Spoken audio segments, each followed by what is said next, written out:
So this is Christmas, a very Merry Christmas, and a Happy New Year.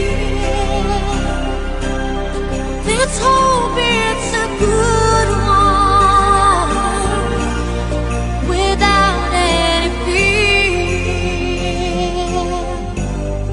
And so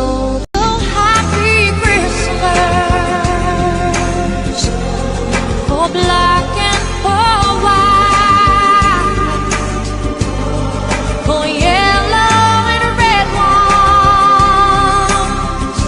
Merry Christmas and a Happy New Year. Let's hope it's a good one, without any fear.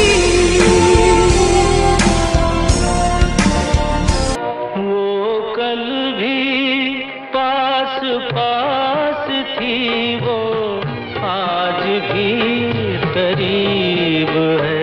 वो शाम कुछ अजीब थी, ये शाम भी अजीब है।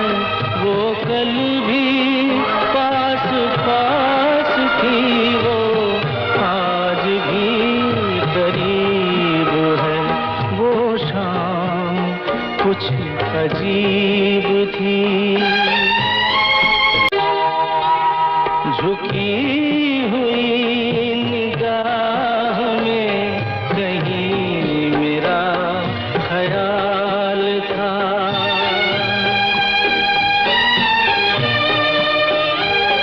दबी दबी हंसी में एक हसीन सा गुलाल था। নমস্কার, আমি স্বপন কুমার দেব। আমার ইউটিউব চ্যানেল স্ট্রাগলার দেব আপনারা দেখছেন। আজকে আমি আপনাদের সঙ্গে একটা আলাদা একটা বিষয় নিয়ে একটু আলোচনা করি। আর তার আগে আমার সকল শুভানুধ্যায়ীদের, আমার ফ্রেন্ডসদের, আমার বন্ধু বান্ধবদের, আমার ফলোয়ার্সদের এবং সাবস্ক্রাইবারদের আর অন্যান্য গুরুজন ব্যক্তিদের আমার শুভ বড়দিন, হ্যাপি ক্রিসমাস, তার প্রীতি, শুভেচ্ছা, ভালোবাসা এবং শ্রদ্ধা জানাই। আর যেটা বলবো যে ভালো খবর, অজানা তথ্য জানার জন্য আপনি আমার স্ট্রাগলার দেব এই ইউটিউব চ্যানেলটিকে অনুগ্রহ করে সাবস্ক্রাইব, লাইক, শেয়ার করে দেবেন। আজকে কলকাতায় তো শীত মোটামুটি পড়েছে, এই 2-3 দিন, 4 দিন, 15 দিন এরকমই থাকবে। তারপর আবার সেই প্যাচে গরমে আমরা পৌঁছে যাব। তো যেটা বলছিলাম যে কেক ছাড়া বড়দিন হয় না, আবার বড়দিন ছাড়াই কিন্তু কেকটা হয়। মানে প্রাকৃতিক কোনো গোলযোগে সূর্য কোনো দিনও মানে পশ্চিমে উঠলেও মানুষ ততটা অবাক হবেন না। আপনারা ভাবছেন এই আবার কি কথা? সত্যিই তাই। আমি বিস্তারিতভাবে বলবো আপনাদের যে যতটা স্তম্ভিত হবেন বড়দিনে অন্তত এক টুকরো কেক কাটা না হলে। আসলে সাদা দাড়ির ওই সান্টা বুড়ো, তার লাল সিংয়ের বলগা হরিণ রুডলফ এবং কেক ছাড়া যে ক্রিসমাস হতে পারে এমনটা ভাবাই যায় না। তবে ডিসেম্বরের শেষ সপ্তাহে নানা রকমের কেক সহযোগে উৎসব পালনের প্রথা ইউরোপের বহু পুরনো, যেমন জেরুজালেমে যীশুখ্রিস্টের জন্মানোর বহু আগের থেকে এই জিনিসটা শুরু হয়েছে। শুভ বড়দিন শুধু খ্রিস্টান হতে হবে তা নয়, সবচেয়ে আশ্চর্যের ব্যাপার এবং খুব ভালো ব্যাপার যে নন খ্রিস্টান সবাই এতে আসতে পারে, এই উৎসবে গ্রহণ করতে পারে। গির্জা সব সম্প্রদায়ের মানুষের জন্য অবধারিত দরজা খোলা। এই একমাত্র জাতি যারা কখনো, যেটা বাইবেল বলে, যেটা প্রভু যিশু বলেন, যে হিংসা, দেশ, জঙ্গিত্ব, কাটাকাটি, মারামারি, খুন খারাপি, ধ্বংসাত্মক কোনো কার্যকলাপের মধ্যে আপনি এদেরকে পাবেন না। বা এরা কখনো ওই চাঁদা রসিদ নিয়ে রাস্তায় আটকে মস্তানি করে, দাদাগিরি করে আপনার সামর্থ্যের বাইরে আর্থিকভাবে চাঁদা চাইবে তাদের যে কোনো উৎসবে, এইটা আপনি এদের মধ্যে পাবেন না।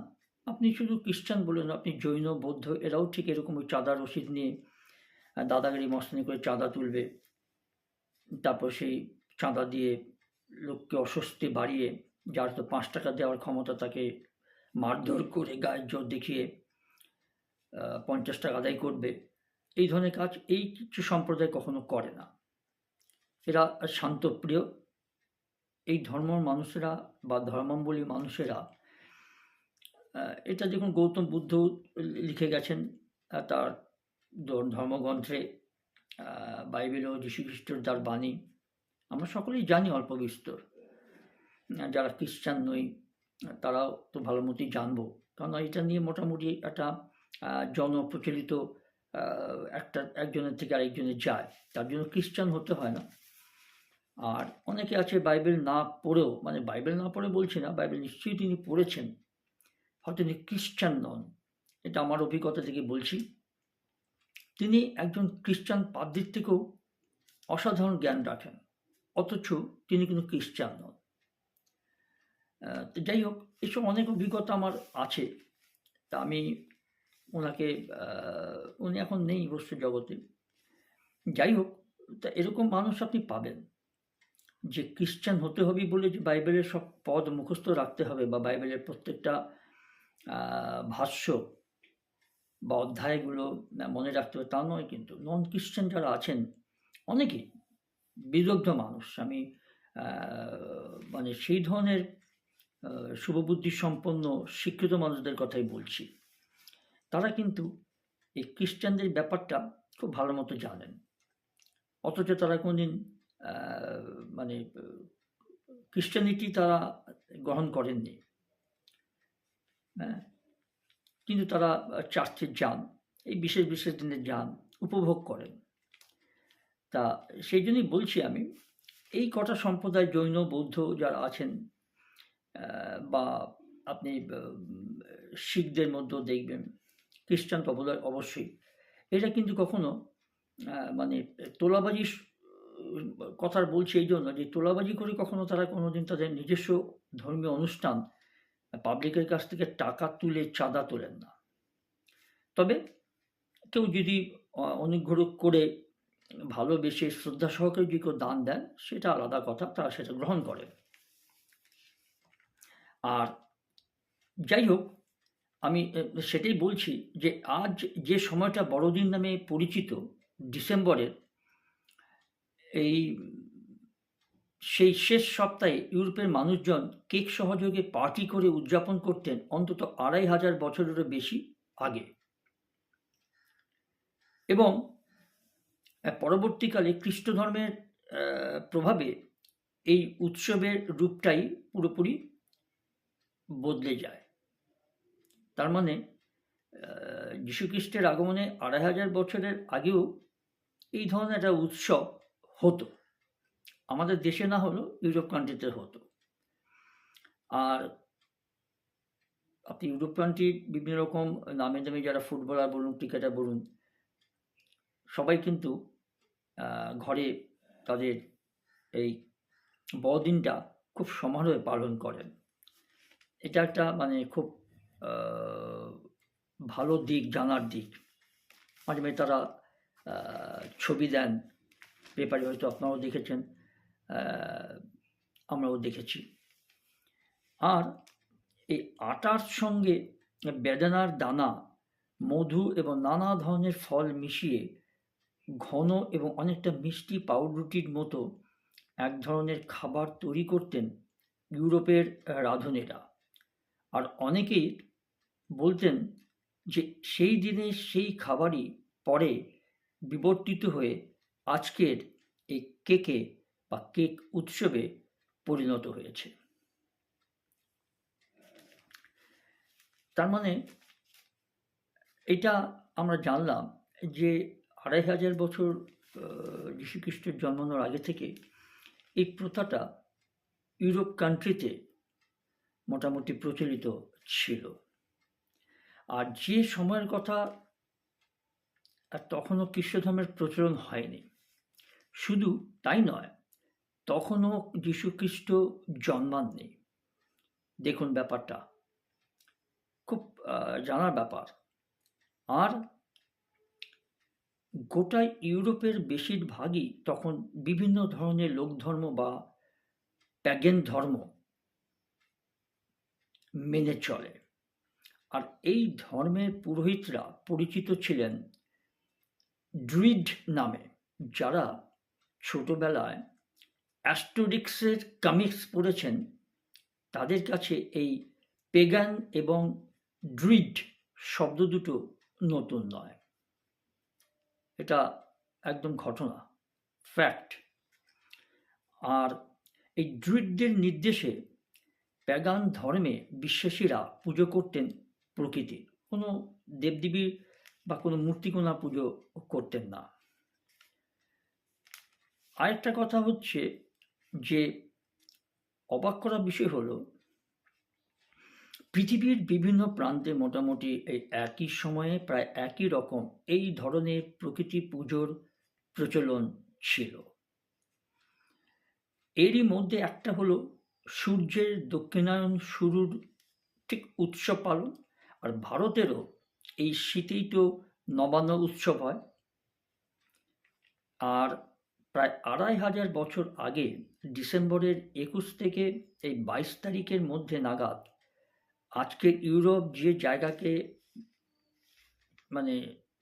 জায়গাকে ওই জার্মানি, যেটা আমরা, এবং নরওয়ে, ইউরোপের এই দুটো কান্ট্রি, বর্ধিষ্ণু কান্ট্রি, শীতপ্রধান দেশ, অবশ্যই সুন্দর।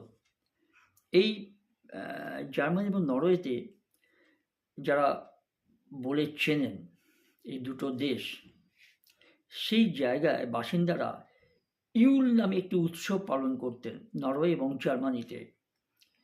এই উৎসবে স্পেশাল ডিশ হতো কেকের ওই আদি রূপ, যেটা এছাড়াও ওই উৎসবে একটি গাছকে নানাভাবে সাজিয়ে তোলা হতো, একটা দীর্ঘ গাছের গুড়িকে পোড়ানো হতো, আর সেই জ্বলন্ত গুড়ির পাশে বসেই গোটা পাড়া উৎসব পালন করতেন।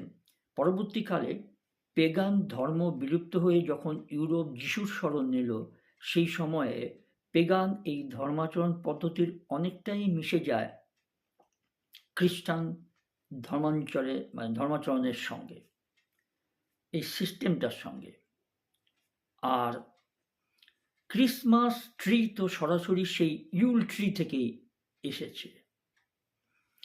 এই কয়েকশো বছর পরে রোমানরা যখন শক্তিশালী হয়ে উঠলেন, তখন তারাও ২৪শে ডিসেম্বরে সাতুর্নালিয়া নামে একটি উৎসব পালন শুরু করলেন। আর এর সঙ্গে এই ইউল ফেস্টিভ্যালের মিল খুব বেশি, প্রায় কাছাকাছি মিল আছে।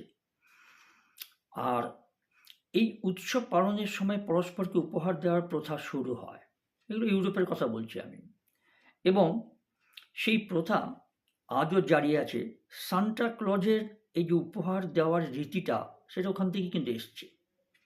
মধ্যযুগ আসার সঙ্গে সঙ্গে রোমানদের সেই সাধারণ কেক আরও সুস্বাদু রূপ ধারণ করে। মধ্যযুগে ইউরোপের ততদিনে প্লাম পারিজ এর প্রচলন শুরু হয়েছে। ওটস, নানা রকমের শুকনো ফল, মশলা এবং মাংস দিয়ে তৈরি হতো এই গরম খাবার, সুস্বাদু খাবার, নো ডাউট। আর কনকনে শীতের একই সঙ্গে শরীরে উষ্ণতা এবং পুষ্টি যোগাতো বলেই বড়দিনের সময় এই খাবারটি ছিল অপরিহার্য। ইউরোপ কান্ট্রিতে তো ঠান্ডা যথেষ্ট পড়ে, এটা আমরা সকলেই জানি। তো সেটাই বলছি যে তখন কিন্তু এই ব্যাপারটা যে যীশুখ্রিস্টের সময় থেকে শুরু হয়েছে তা নয়, তার 2.5 বছর আগের ঘটনা থেকেই কিন্তু এটা মোটামুটি শুরু হয়েছে। আর তখনও এই সাধারণ এবং নিম্নবিত্ত মানুষের চিনির মতো মহার্ঘ সামগ্রী নিয়মিত কেনার সামর্থ্য হয়নি।